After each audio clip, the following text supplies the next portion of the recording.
जंगल में शेरू नाम का एक शेर रहता था। शेरू बहुत ही अच्छे स्वभाव का था। उसके अंदर कुछ अनोखी शक्तियां थी। वो किसी भी जानवर के रूप में बदल जाया करता था, लेकिन उसने अपनी इन शक्तियों का कभी कोई गलत इस्तेमाल नहीं किया, बल्कि उनसे वो जानवरों की मदद करता था। ज्यादातर शेरू अपने असली रूप में ही रहता था। अब से कुछ साल पहले शेरू दूसरे जंगल में घूमने के लिए गया हुआ था, लेकिन वहाँ पर हरियाली, पेड़ पौधे बहुत कम थे। तभी वहाँ एक बकरी भागती हुई शेरू के पास आई। अरे बकरी, क्या हुआ? तुम इतनी परेशान क्यों हो? मुझे बताओ। शेर भाई, इस जंगल में खाने के लिए घास तक नहीं है। मेरे बच्चे भी अभी तक भूखे हैं। अच्छा, तो ये बात है।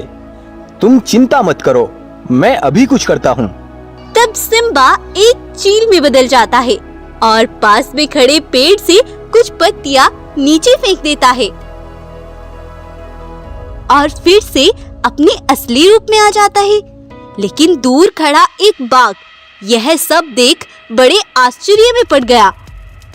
अरे, इस शेर के अंदर तो बड़ी ही अजीब शक्तियां हैं। यह तो किसी भी जानवर के रूप में बदल सकता है। मुझे कुछ भी करके इसकी ये शक्तियां छीननी होगी। आज यह बाघ 4 साल बाद शेरू को ढूंढता ढूंढता यहाँ पहुँच ही गया। बाघ अपने साथ एक भालू को भी लेकर आया था। इस रंगीन शेर ने मुझसे बहुत मेहनत कराई, लेकिन आखिरकार मैं इस तक पहुंच ही गया। अब मुझे कुछ भी करके इसकी ये शक्तियां छीननी होगी। तब अगले दिन बाघ एक प्लान बनाकर भालू को शेरू के पास भेजता है। सुनो महाराज, सुनो, कुछ शिकारी मेरे बेटे को उठाकर ले जा रहे हैं। तुम मेरे बेटे को बचा लो महाराज। तब शेरू भालू के साथ चल देता है। बाघ पहले ही हमला करने के लिए तैयार खड़ा हुआ था और शेरू के करीब आते ही बाघ अचानक से शेरू पर हमला करके उसे जान से मार डालता है और शेरू की सारी शक्तियां छीन लेता है और शेरू की गुफा पर जाकर जंगल के सभी जानवरों को बुलाता है और उनसे कहता है, सुनो सुनो, सभी ध्यान से सुनो। आज से तुम्हारा महाराज मैं हूँ, क्योंकि उस शेरू को मैंने जान से मार डाला। आज से जंगल पर मेरा हुक्म चलेगा। तुमने हमारे महाराज को मार डाला और अब यहाँ पर राज करने चले हो। मैं तुम्हें जान से मार डालूंगा।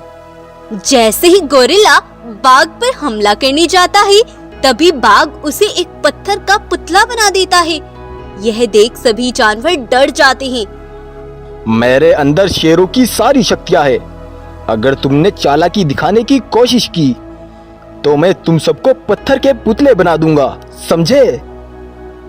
तब सभी जानवर बेचारे डर के मारे वहाँ से आ जाते हैं और उस बाघ ने अपना रूप बदल बदल कर जानवरों को मारना शुरू कर दिया था। एक ही दिन में उसने जंगल में तबाही मचा दी। उधर शेरू के पास एक रंगीन लायन उतरता है और अपनी जादुई शक्तियों से शेरू का पुनर्जन्म करता है। शेरू को फिर से एक नई जिंदगी मिलती है। तब वो रंगीन शेर बोलता है, शेरू, तुम एक अच्छे और ईमानदार राजा हो। तुम्हारे पास शक्तियां भी थी, लेकिन तुमने उनका कभी गलत इस्तेमाल नहीं किया था। लेकिन उस बाघ ने उन शक्तियों से जंगल को तबाह कर दिया। अब मैं तुम्हें कुछ शक्तियां देता हूँ, जिससे तुम उस बाघ का अंत कर सकते हो। तब रंगीन शेर शेरू को कुछ शक्तियां देता है। उनको लेकर शेरू तुरंत बाघ के पास पहुंचता है। शेरू को जिंदा देख बाघ के माथे से पसीने निकल आते हैं। धोखेबाज बाघ, तुम सिर्फ पीठ पर वार कर सकते हो। आज हिम्मत है तो सामने से मुकाबला करो। तब दोनों के बीच लड़ाई शुरू हो जाती है और शेरू उस दुष्ट बाघ को जान से मार डालता है और इसके बाद सभी जानवरों को बुलाकर सारी सच्चाई बताता है शुरू से। और पूरी सच्चाई जानने के बाद सभी जानवर फिर से शेरू को ही जंगल का राजा बनाने का फैसला करते हैं। तो आज की हमारी ये कहानी आपको कैसी लगी?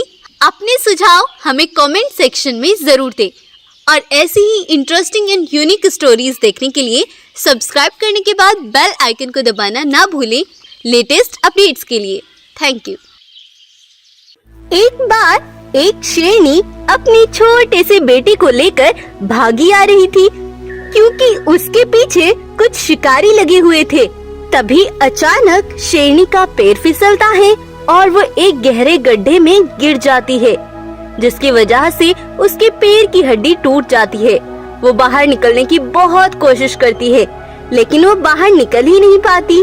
तब हार थक कर वो अपने बेटे से कहती है, सुनो बेटा बगीरा, मैं तो अब यहाँ से निकल भी नहीं पाऊंगी। तुम अपनी जान बचाकर यहाँ से भाग जाओ मेरे बेटे।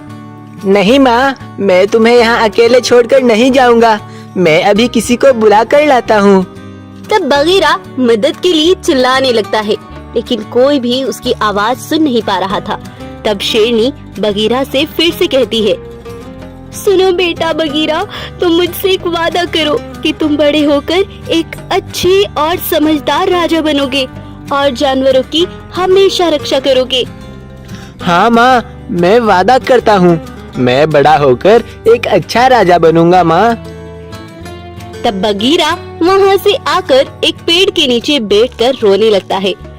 तभी उसे एक बाघ देख लेता है और उसको अकेला पाकर उस पर ललचाने लगता है। अरे वाह, ये तो शेरनी का बेटा है और ये तो बिल्कुल अकेला है।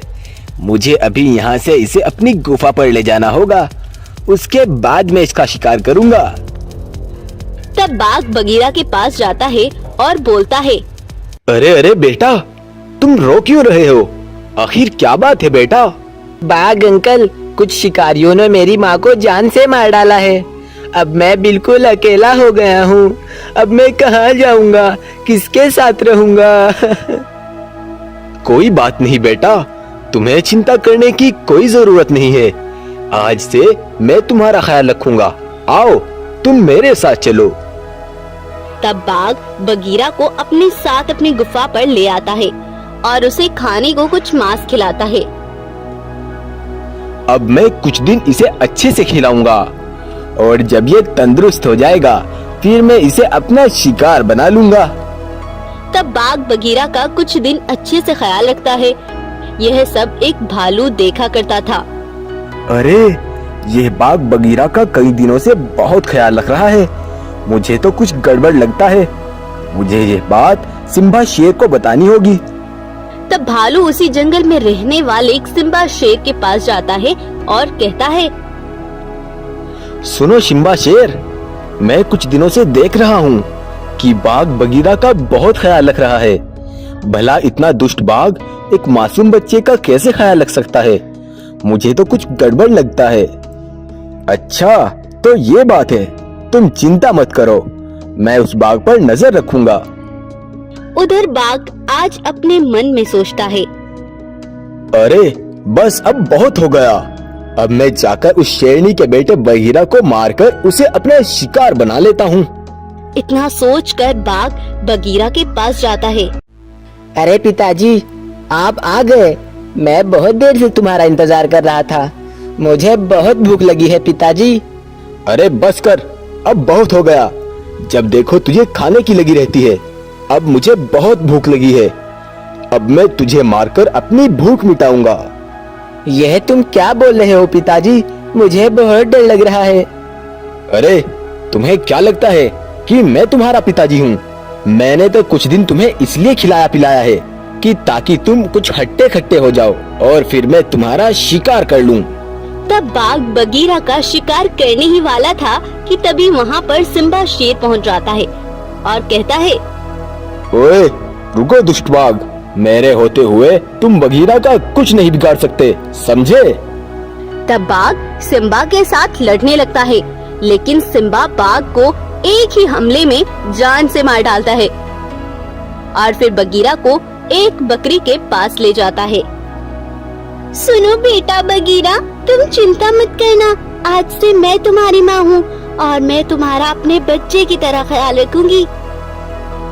तब से बगीरा बकरी के साथ ही रहने लगता है और कुछ साल बाद जंगल का राजा बनकर अपनी माँ का वादा पूरा करता है और एक अच्छा राजा बनकर सभी जानवरों की अच्छे से देखभाल करता है और सभी बहुत खुशहाली से रहते हैं। वीडियो इंटरेस्टिंग लगी हो तो लाइक करें, शेयर करें और फ्यूचर में अच्छे अपडेट्स के लिए आप हमारे चैनल को सब्सक्राइब करें। Thank you so much.